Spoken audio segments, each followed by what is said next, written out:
Alors, on va essayer de faire cet exercice, la partie B, mise en température avant observation. Donc, cette première partie traite la l'unité astronomique. Cette partie B, elle n'est pas, bon, on n'a pas fait ce genre d'exercice. Donc, alors on va lire vite fait, lors d'une observation astronomique, l'un des problèmes auxquels sont confrontés les astronomes est la turbulence de l'air. Elle apparaît lorsque l'air n'est plus un milieu homogène, la lumière ne se propage alors plus tout à fait en ligne droite et l'image de ce que l'on observe est déformée. La turbulence peut avoir plusieurs origines. L'une d'elles est la turbulence instrumentale qui se produit lorsque l'instrument d'optique utilisé et l'air environnant ne sont pas à la même température. Il est ainsi conseillé de mettre l'instrument en température, c'est-à-dire de le sortir suffisamment à l'avance sur le site d'observation afin que sa température s'écarte de moins de 1 degré de la température de l'air extérieur. L'astronome cherche à savoir si une durée de 2 heures pour la mise en température de son instrument est suffisante pour limiter la turbulence instrumentale. Pour cela, à l'instant t égale à 0, il met la lunette en contact avec l'air extérieur et mesure sa température pendant 20 minutes à intervalles de temps réguliers. Les résultats sont représentés sur le graphique ci-contre. Il utilise ensuite une modélisation théorique afin de prédire l'évolution de la température sur des durées plus longues. Alors, vous avez la loi de Newton à lire, donc vous avez ici des données très intéressantes. Bon, je vous conseille de lire tout ça. Bon, ça c'est un brouillon que j'ai fait moi-même. Alors, donc, il est dit, donc, à modélisation théorique, le système étudié est la lunette astronomique. Il est en contact avec l'air extérieur qui joue le rôle de thermostat. Alors, je vais représenter ici, donc ça c'est, bon, qu'est-ce que c'est que ça? Donc ça c'est la partie, bon, désolé, donc ça c'est la partie, on va dire, B. Alors, modélisation théorique. Alors, la lunette astronomique, on va tout simplement la représenter de cette façon parce qu'on est en thermodynamique, donc en général, on représente notre système comme ça, donc pour simplifier les choses. Donc ça, c'est la lunette astronomique. Alors, le système, ce système-là, il est en contact avec l'air extérieur qui joue le rôle de thermostat. Donc le thermostat, c'est l'air extérieur, c'est-à-dire qu'il ne change, que sa température ne change pas, ne varie pas. On considère qu'à chaque instant de date t, les différents constituants de la lunette sont à la même température θ de t. La modélisation utilisée s'appuie sur la loi de Newton, encadrée ci-dessus. Indiquez le sens du transfert thermique qui a lieu au cours du refroidissement de la lunette. Alors, donc, en ce qui concerne l'état initial, alors pour l'état initial, la température θ de 0 égale, bon, ça c'est tout simplement la température, θ de 0 est égal à 19,5 degrés Celsius. Et donc, cette lunette, elle est en contact avec ce thermostat, qui est l'air. Alors, c'est quoi la température de l'air? Eh bien, la température de l'air, T de l'air, qu'on va noter par θ extérieur, égale à 9,0 degrés C. Eh bien, cela veut dire que la lunette, puisque on sait que la chaleur, donc le sens, je rappelle que le sens de transfert de la chaleur, eh bien, se fait spontanément d'un corps chaud vers un corps froid. Bien sûr, cette notion de corps chaud et corps froid, c'est relatif, c'est-à-dire si j'avais un corps qui a une température de 10 degrés et un autre qui a une température de 5 degrés, eh bien le corps chaud, c'est celui qui a une température de 10 degrés. Donc, c'est-à-dire que le sens du transfert thermique, donc le sens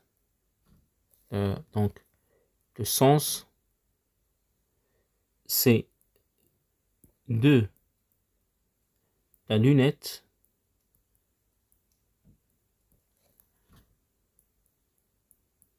astronomique vers l'air extérieur. Autrement dit, si je veux faire une représentation, donc ça c'est la lunette, eh bien elle donne de la chaleur Q. Donc j'ai répondu à la première question. Maintenant, on va énoncer le deuxième principe, plutôt le premier principe de la thermodynamique. Donc 1, 2, énoncé du premier principe de la thermodynamique. Alors, le premier principe dit que la variation de l'énergie interne d'un système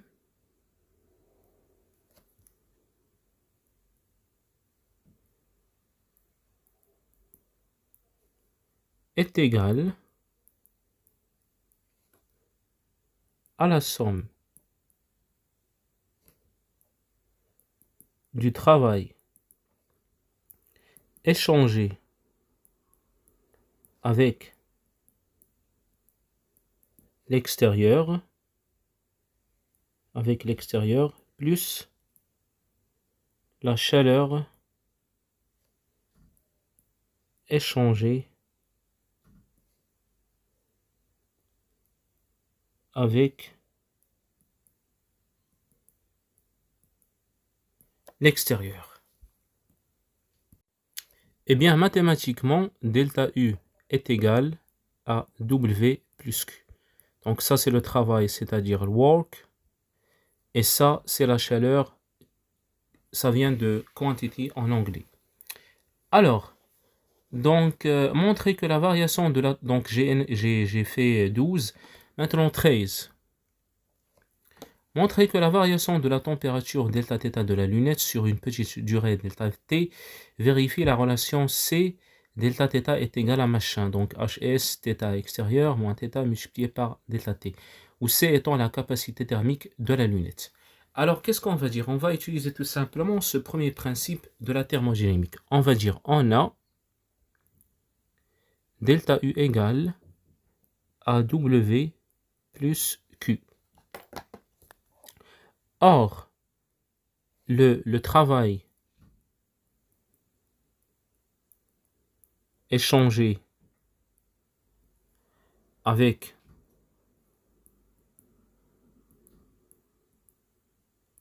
l'extérieur est nul, c'est-à-dire W égale à 0, il est nul parce que la lunette est rigide. Donc ajoutez car la lunette est rigide.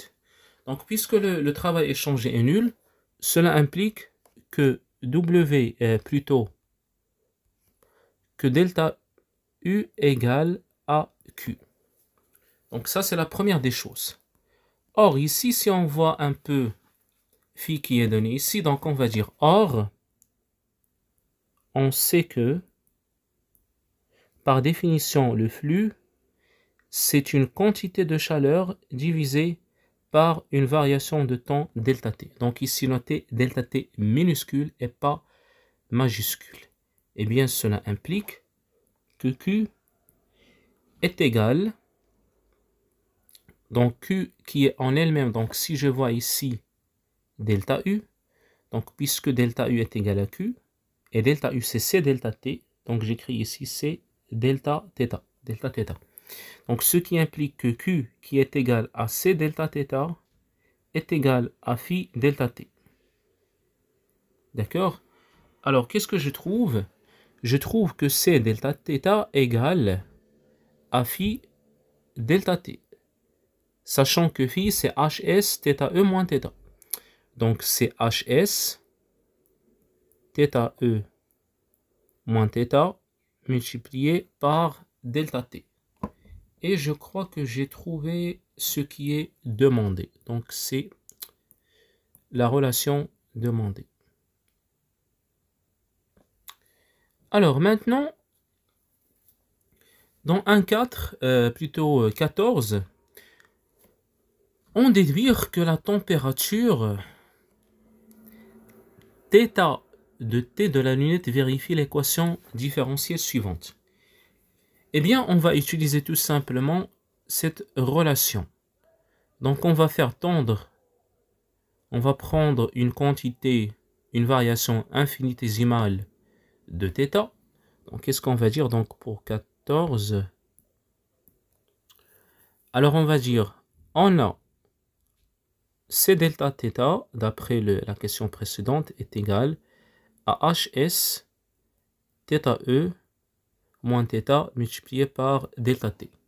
Eh bien, cela implique, donc si on considère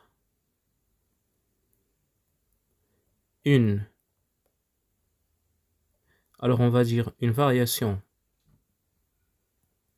infinitésimale, bon, oula, c'est quoi ça? Donc, infinitésimale,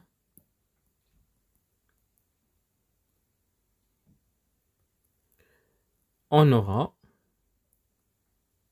delta θ va se remplacer par dθ et delta t sera remplacé par dt. Donc on obtient c dθ égale à hs θe moins θ dt. Alors cela implique que c dθ sur dt égale hs, donc je développe θe moins hs θ. Alors je mets c, donc je divise tout ça par c, ce qui donne dθ sur dt est égal à hs sur c θe moins hs sur c θ, ce qui implique, donc je vais mettre cette partie ici, ce qui implique que dθ sur dt plus hs sur c θ égale hs sur c θe. Alors regardez, je vais prendre cette partie, je vais la noter 1 sur τ. La même chose ici, 1 sur τ. Donc cela donne dθ sur dt plus θ sur τ égale à θe sur τ. Et c'est la relation qu'on nous demande. Donc vous pouvez ajouter avec τ égale C sur HS.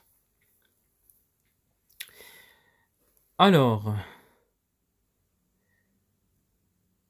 on vient de démontrer cela. Donc j'ai fait 14. Maintenant, on va faire 15. Alors, qu'en est-il de 15? Eh bien, indiquer la valeur que devrait avoir la température de la lunette à l'issue du refroidissement. En déduire la valeur de la constante B. Donc ici, quand vous voyez la solution de l'équation différentielle 2, elle possède cette forme. Donc on a, je rappelle que θ de t égale à a exponentielle moins t sur τ plus b. Donc ça, c'est la forme de l'équation différentielle. C'est déjà donné. Alors afin de déterminer b, on va faire tendre t vers l'infini. C'est pour cette raison qu'on vous donne ici, on vous aide un peu, on vous donne ce rappel mathématique. Alors qu'est-ce qu'on va faire? Eh bien, si t tend vers plus infini, cela implique que θ égale à a exponentielle moins l'infini plus b. Ou plutôt, je vais utiliser, bon, parce que cette notation n'est pas 100% correcte, je dois utiliser une notation mathématique. Donc, je vais calculer, donc, calculons plutôt donc, la limite de θ de t quand t tend vers plus infini, ça sera égal à la limite de a exponentielle moins t sur τ plus b. Donc quand t tend vers plus l'infini, juste de cette valeur. Bon, la limite d'une constante, c'est la constante. Donc ici, je vais trouver, donc ça, je vais trouver 0 plus b. Or, cette limite, normalement, ça va me donner la température du milieu extérieur, c'est-à-dire 9 degrés.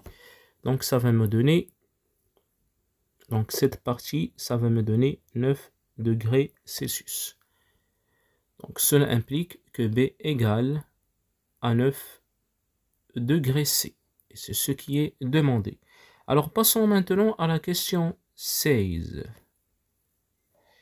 La question 16. Alors, on nous demande de déterminer la valeur de la constante A en fonction de θ0 et θe, en raisonnant sur la valeur de la température initiale de la lunette. Alors, je vais toujours travailler avec cette équation, sachant que θ0 initial de la lunette, c'est 19,5 degrés C. Alors, afin de déterminer ça, je vais tout simplement calculer θ de 0, qui est égal à exponentielle 0 plus B. C'est-à-dire, je vais trouver A plus B, car exponentielle 0 est égal à 1. θ de 0, c'est 19,5 degrés C. Bon, je vais laisser θ 0 parce qu'il est demandé de donner ça en fonction de θ 0. Alors, je trouve que A plus B égale à θ 0, mais ce B là, c'est tout simplement θ extérieur, parce que θ extérieur, c'est 9 degrés. Donc, ce qui implique que A est égal à θ 0 moins θe en toute simplicité. Passons maintenant à la partie B, simulation. Alors, pour le 17, eh bien, je vais le faire oralement. Donc, la solution de l'équation différentielle a été utilisée pour réaliser un tracé sur la base des points expérimentaux en laissant comme paramètre libre tout. Je vous laisse lire ça, mais bon, je vais surtout se focaliser sur la question 18. Alors d'abord, 14. Discuter qualitativement l'accord du modèle théorique avec les résultats expérimentaux. Eh bien, comme vous voyez, les résultats, donc ça, ce sont les points expérimentaux et ça, c'est la modélisation. Donc la modélisation, c'est-à-dire qu'on a notre logiciel scientifique qui va nous donner cette courbe. D'accord? Alors cette courbe, c'est la courbe théorique, bien entendu. Eh bien, on voit que les points expérimentaux coïncident avec une bonne précision avec les résultats de l'optimisation en toute simplicité. Donc passons à 18. Eh bien, en utilisant le résultat de l'optimisation, on vérifie que la lunette peut être considérée comme à température à la date t égale à 2 heures. Donc quand on dit comme à température, c'est-à-dire à 9 degrés tout simplement. Alors, afin d'y répondre, on va tout simplement utiliser θ de t. Alors, on a tout simplement θ pour t égale 2 heures, c'est-à-dire θ pour t égale, bon, on va faire 2 heures égale 2 fois 60, c'est-à-dire fois 3600 pour que je trouve ça en secondes. Donc, je trouve 7200 secondes. Donc, pour 7200 secondes est égal à exponentielle de moins 7200 secondes divisé par 1414 plus B. Bon, je remplace, bon, j'aurais dû remplacer avant, donc je remplace A par sa valeur, c'est-à-dire 9,0 fois exponentielle moins ça, plus B, c'est-à-dire... alors, désolé, normalement, A, c'était 10. Donc, 10,5 plus B, c'est-à-dire 9. Est-ce qu'on nous a demandé de déterminer... non. Donc, ici, dans 16, normalement, on trouvera 10,5 pour l'autre. Alors, je fais ce calcul et je trouve... Alors, on va faire ce calcul, donc 10,5 multiplié par, alors, exponentielle de moins 7200, je divise par 14, bon, c'est-à-dire, oui, vous savez ce que c'est, je fais plus 9. Bon, vous voyez que ça me donne ce résultat. Donc ça donne 9,06, bon, etc. C'est-à-dire à peu près 9,0 degrés C. Donc qu'est-ce qu'on va dire? C'est quoi la conclusion? Donc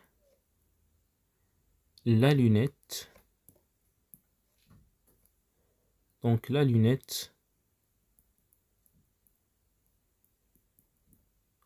peut être considérée comme